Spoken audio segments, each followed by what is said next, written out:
So, since most of the audience is obviously here to talk and understand about, the booking process, I'd love to just open with that question.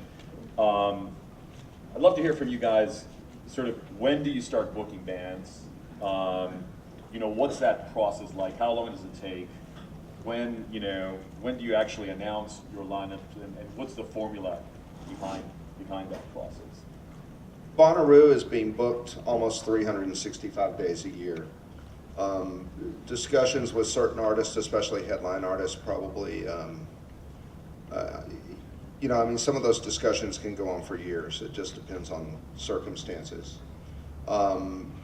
So it's a very organic process. I do half of the booking, roughly, for Bonnaroo. I share the responsibilities primarily with one of my partners, Jonathan Mayers at Superfly.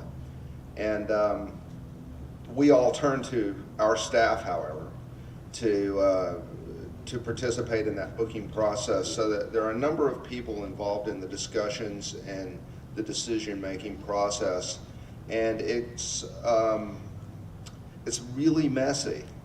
It's not like that there's a really clearly defined process that we go through. There's a lot of discussions, a lot of arguing, and ultimately we are simply trying to put together something that's really exciting and fresh. We can't repeat ourselves too much, but we at the same time we want to build on the previous success of the year before. Bonnaroo really prides itself on representing a lot of musical genres out there, so we always try to strike this balance between, jam bands, hip hop, alternative rock acts, bluegrass acts, country acts, and find some sort of synergies between all of those things at the same time, so that we're not just throwing a lot of things together. I mean, there's a lot of thinking that goes into the process about how the different elements of the festival work together on any particular given year.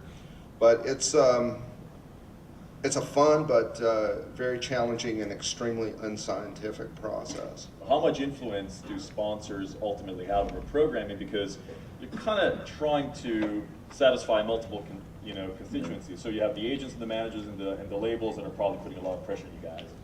You have the sponsors who you have to keep happy because they fund sometimes almost all the bill. Well, we certainly get wish lists from our sponsors, yeah.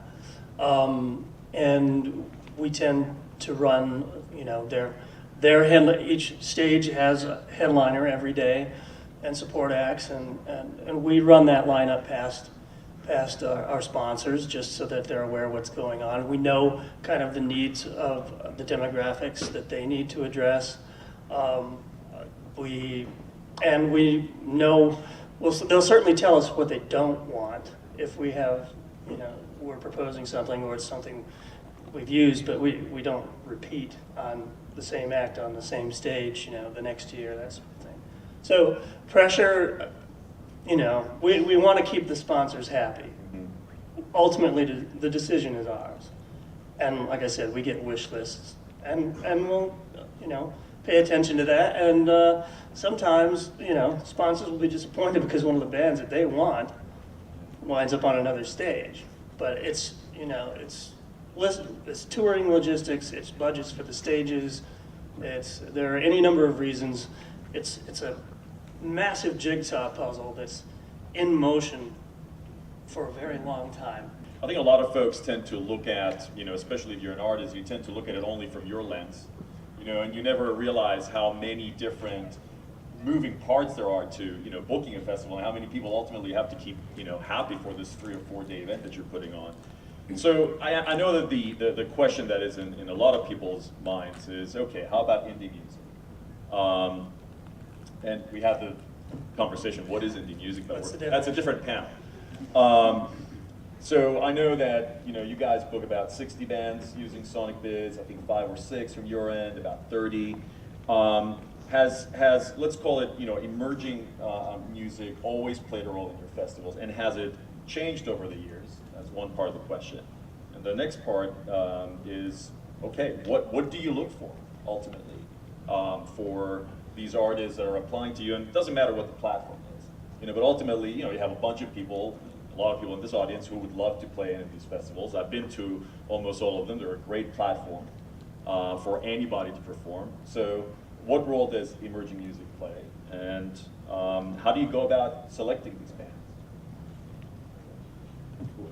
Bill, Maybe do you I jump start in? because we only work with arising or with upcoming acts, and not with headliners. I mean, that's our concept, and that is the reason why people book, buy tickets. Sorry, it's not the headliner, and we have to, and people trust in this brand and this job we do in there, and that's we have to surprise them every year, but not with a big headliner, but with those sherries I mentioned before, and we have to be the ones that show acts like, I don't know, Bon Iver or others from abroad for the first time in Europe, at least for the first time in Germany. That's what people expect, but not the headliners, and that's what make people buying tickets for the Reeperbahn Festival even before the first act is confirmed, because now they start believing in that concept. And yes, when we started that festival, there was, let's say, a kind of little headliners, because people had to get used with the brand for the first 1 or 2 editions. But as you were asking, what is the development like? I mean, there's no more real international headliner now for this festival, and people start believing in what we're doing. What I'm looking for, is at the end of the day, without getting too much into it, is just the buzz. Does this act have a buzz? Does it mean something to a Northwest area audience, whether they've come through? It's not a big deal to me if we're like the first place some act plays in Seattle. I almost like to have them kind of come through once or twice in the club level, get a little bit of a buzz. I mentioned KXP earlier, or any radio station, airplay, blogs, internet buzz, press.